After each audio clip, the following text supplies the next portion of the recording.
All right, thank you. And then we'll go on. Coppermine, Mr. Fowler.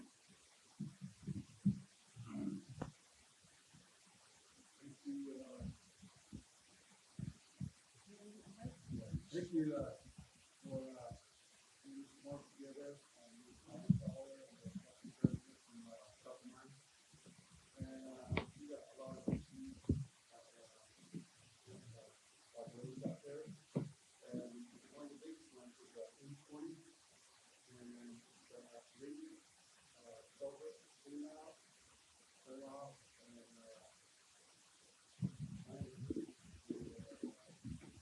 along the way. On the, oh, okay. Um, can you hear me? Yeah. For signage and maintenance. You can see maintenance. There's a lot of potholes that are coming out because semi trucks are using it. So, and then the turnoffs for bus and turnoffs to residents too. There's a lot of it that are just deteriorating on the shoulders too, and they're just it's just they're not being maintained on that. So it's deteriorating on the shoulders on that. So you know so they're on that in 20. That's the main road that main temporary road that goes through there. And then 6210. Then that's another one in 6210, and that's a bus route. And last year we had a couple of storms go through there, and it was washed out, all the way washed out. And we've been trying to. My brother took a work order to NDOT, so we passed a resolution there and to fix that road. That's part of the 15 miles now, yeah. So on that, once a year, you guys grade it. And we ask every time, why is it like that? And there's always no response on that. And that's one of the things about it. And the only response we get is there's somewhere else, there's worse roads than us. So that's the other thing. It's like, but our road is like that. That's a bus route, and we're trying to work with Coconito, and they said we don't have that. So, and then we're trying to work with Page Unified School District, and they tried to work with Coconito, but we couldn't do it. So it's I was up to NDOT on that 15-mile route. That's the main one, and that's the other thing that needs to be addressed there on that. For every quarter, we're supposed to go over there. So 4 times a year, and in the 4 years that I've been there, it's been like 4 times. So, and then we try to address it, but it's never addressed. So the worst one is last year. I see there was this. It was and I sent pictures to the BIA Henry Begay, and he said it looks okay. And then but the thing about it is, somebody from NDOT came out there and they said it's okay. But that's the thing about it. It's like, yeah, it's okay. You grade it, and then you try to repair it, but now it's really sandy again. Just rock underneath it, and it's just sand. So it needs to be it needs to be some gravel or something put back on there, and it's just that's the main thing about it. It's just sandy with rocks underneath it. So, and that's the other one. That's a main bus route. So, and then we got N21B, and that's the road from First Windmill to Kaibito. And that's another one, another bus route. And we had resolutions from Kaibito and us that we need that road always improved because, and then Navajo Nation Police Department said too, that for emergencies too, to go through there. And there's a clinic that's being built on N20, so access from people to go to that clinic too from Kaibito. So we have that as one of the main roads that needs to be maintained all the time. So there's spots that get real sandy and everything, but there's some spots that was worked on, I think from Coconino, but they didn't want to take the whole thing because then it becomes, they say, a liability. So, but that's the other one that needs to be addressed on that N21B. So, and then the other one is, there's one 6226 from the chapter house to N20 right there. It's what the walls, there's a little bit of asphalt put on there. Oh, it's what the walls. So there was a project back, I think about 8 years ago, Dashin. So that happened, and that was never maintained by NDOT too. What the wood? And then we try to ask you guys, but there's no response from it. So who will take that out and maintain that? That's got spots too that are deteriorating too. So area. So thank you. Thank you, sir. We'll go on ahead and have Mr. Peterman respond to you. Thank you, Yate. I manage the roads department, maintenance. Okay. Yeah, we know 6210. You have 13 miles on our blading list, and I'm pretty sure our guy is going out there, Fergie, and Spas, and yeah, Ferdinand Touchin. He's our lead operator out here in Northern, but he goes out there on stage, right? It's that blow sand. You go and blade it, and 2 days later, it's all the blow sand comes back. Especially now, they got in the wind. And then same thing with 6226. We did chip seal it a long time ago, but it was dry, and that blow sand, we couldn't build a grade up because of the blow sand. Put a lot of water in it to tighten up the subgrade, and then we put the chip seal on top.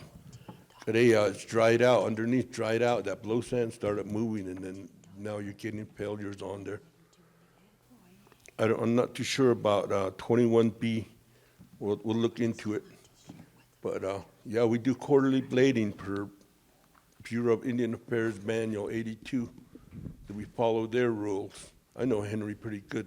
We communicate a lot. He's the one that should be, BIA is responsible for road maintenance. He's the one that should be looking at N20. But if not, we'll find a time, we'll get out there and we'll do an assessment on it and see what we can do. We do a lot of patching on paved routes too, so we'll look at that. But for now, that's all we're doing is routine maintenance on your roads. 6226 is on our list. 6210 is on our list. 201 is on our list. Those are the roads that we blade every quarter. So he's out there. You might not see him. These are operators. They don't stop by the chapter house because they're up on their equipment. But we're out there and we're hitting those 4 times a year. And that's what we're following is the BIA manual. Yeah. One of the other things that we're going to be working on is we met with BIA. They're going to start sending us their list of when they're going to maintain roads in your area. And then from our side, we just set up a email to all 110 chapters. So part of what we'll be sending out is where the DOT operators will be at. And that will come from Mr. Peterman's shop, so we'll know what's there. And then we're going to try to set a mechanism up in place that keeps a running tally of all the chapters that are served, so that every quarter we actually report those ones. When I look at the BIA report, for the maintenance that they're doing, the only one that's reporting is Eastern Agency. The other 4 agencies, they don't. So we put in a request to BIA to get their numbers plus our numbers, and then we're going to work to try to summarize all of the roads that are under agreements, either with us or with BIA. County agreement the halaya, but we don't have we don't keep track of all of those ones. So we're gonna try to improve it better that way. Then the other part of it is your community projects that are out there. We're trying to design a website. We just did a report to RDC. There's about, Alicia, was it 474 or 473? There's 474 accounts that are set up under Navajo DOT that have active projects, but we don't report that back to the chapters, and so we're trying to set those ones up. So we'll make sure that, if you can email me, and then what I'll do is I'll make sure that you're on that list to receive the information of when and where our operators will be set up. The other one that we're working on is we're trying to situate graders and operators closer to the communities instead of the central locations that we're working with right now. So I believe here it's Shanto and Tuba, not Tuba, Delcom. Those will be the two that we'll be working out of. So we're trying to get them closer out to where you guys are at. We won't be able to cover all the communities, but we're trying to set all of those ones up as close as we can. All right, sir?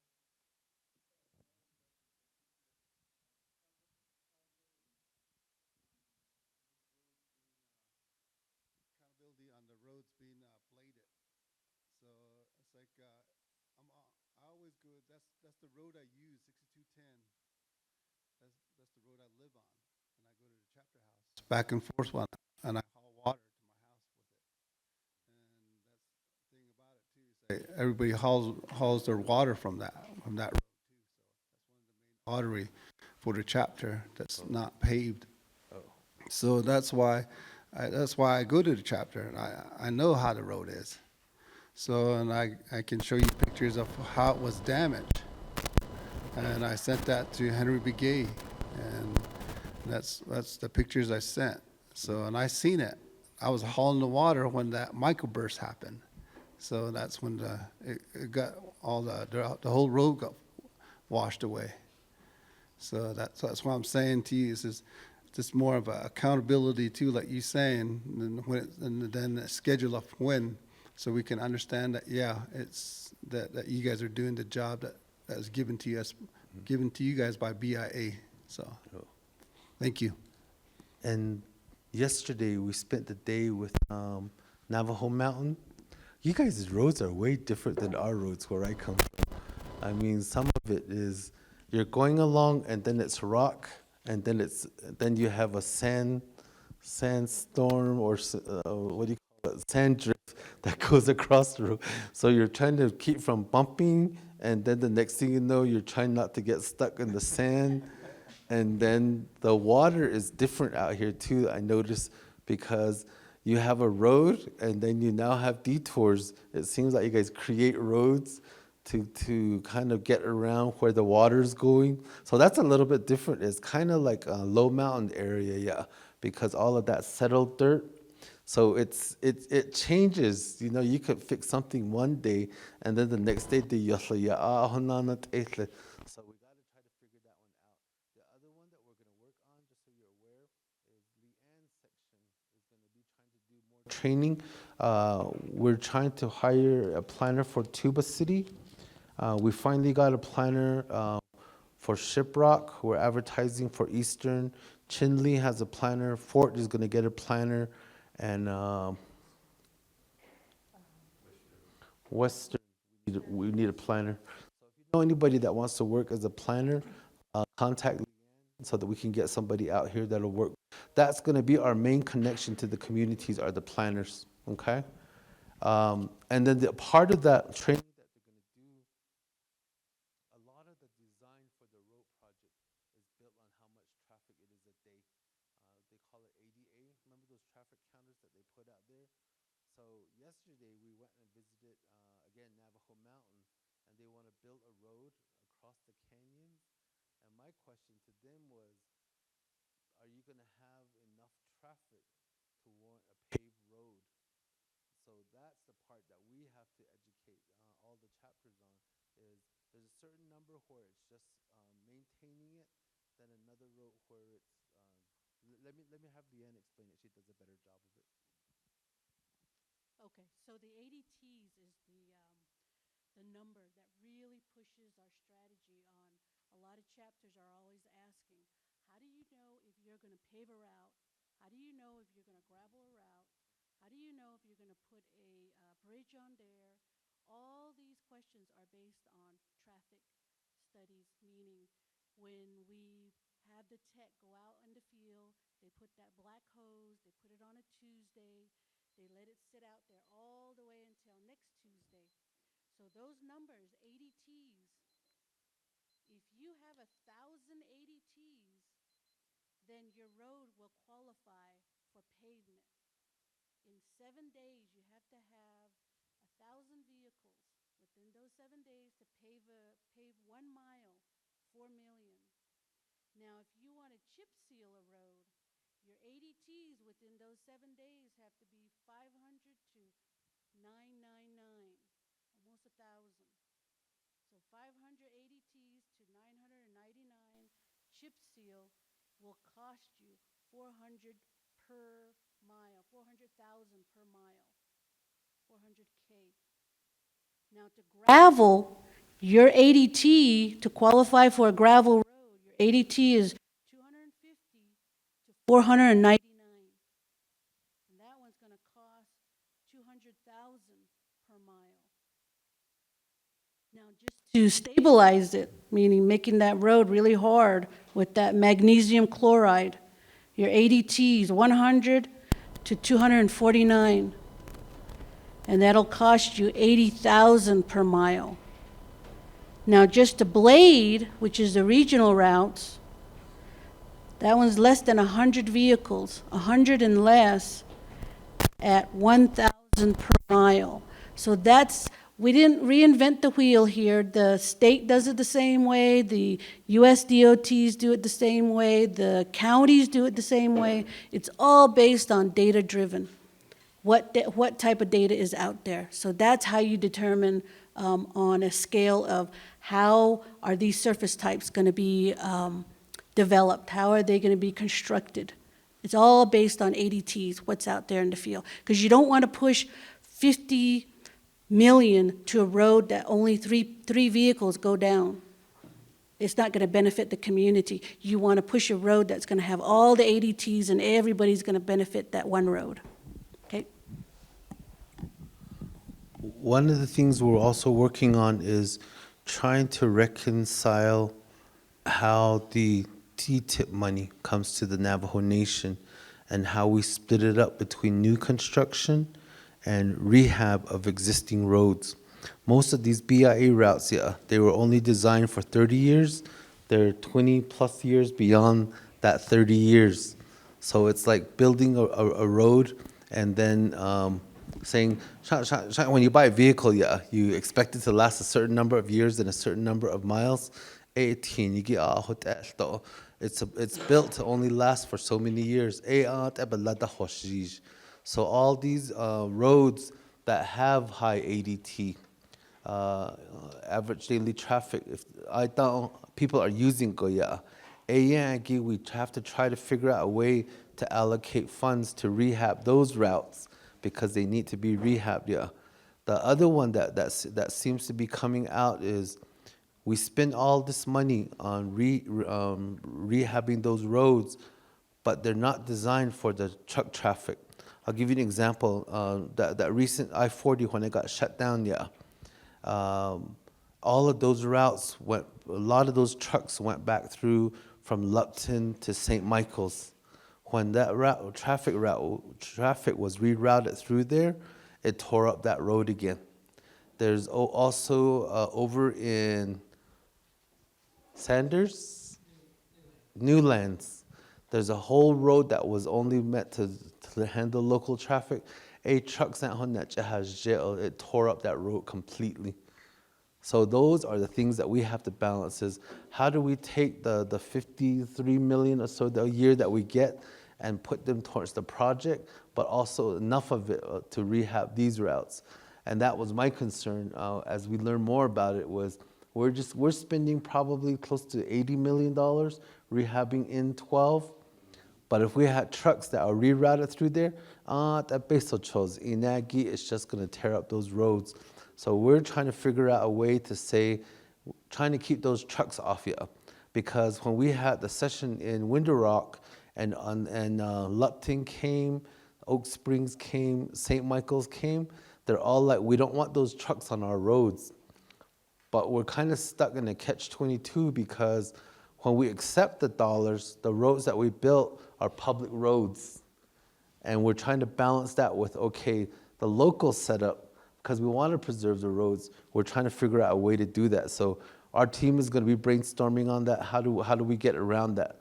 So it's an interesting learning experience. It's way more technical than the last time that I was here.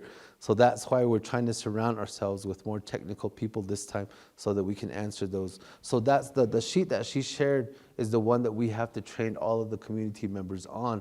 But we also have to take into consideration the local needs, kind of like yours, how the weather impacts how those road things are done. Okay? So we'll all learn together. All right? Thanks. Okay, wonderful. Thank you.